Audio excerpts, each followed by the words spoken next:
So today, given that you have always, quote unquote, leaned into risk, you've always acknowledged there's always going to be risk and we should bet that that risk may turn out to be true. What are the risks in the marketplace to you now? I mean, I'm seeing it's not just the risk of the marketplace. I'm seeing a lot of denial in social life everywhere about this virus from the beginning. Now we're 10 months into this virus, and people are still hoping for vaccine, something that would cancel it, and they go like 1 month at a time. Oh, it's going to be over. It's the same for governments. Don't realize that this kind of denial is what's causing us to incur such a high cost in GDP and many things, and it's even social life and everything, high cost.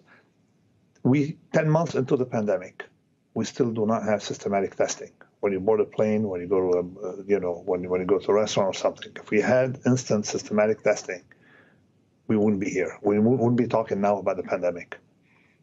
That's a big problem, a very big problem, that we think we still spend trillions of dollars, I mean, worldwide, on nuclear weapons, on and when the risk is the virus and the solutions are not that complicated, or the immediate solution not that complicated.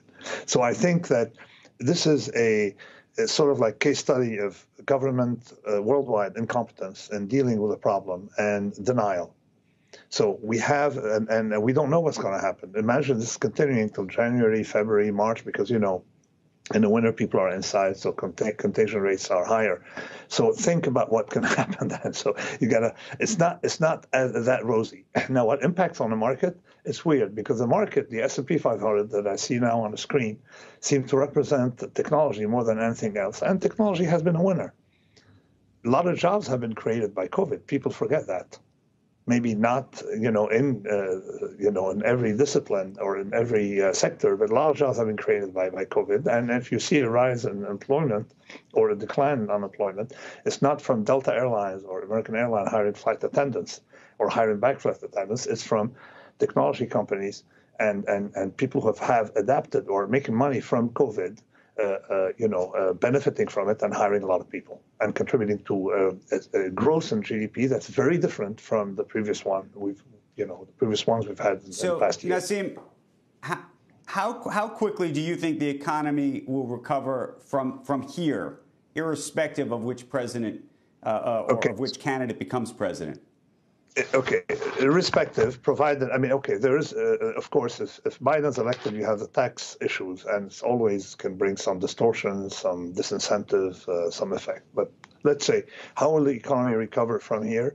You would not go back to pre-COVID, because we have had changes in the structure, economic structure, that are permanent. I mean, you have companies that were harmed by COVID temporarily, like or people like barbers. I don't have a lot of hair, but I would always need a barber, dentist, and stuff. They will come back.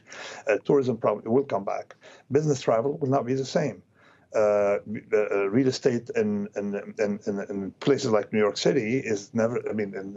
Commercial real estate is never going to be the same. Retail is never going to be the same. You actually had consumer switch and behavioral switch into different directions, namely remote work, remote meetings, and stuff like that. So you had to think in terms of an economy that's vastly different from the one we had before.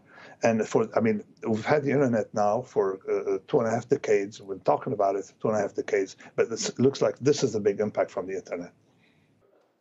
Shepard Smith here. Thanks for watching CNBC on YouTube.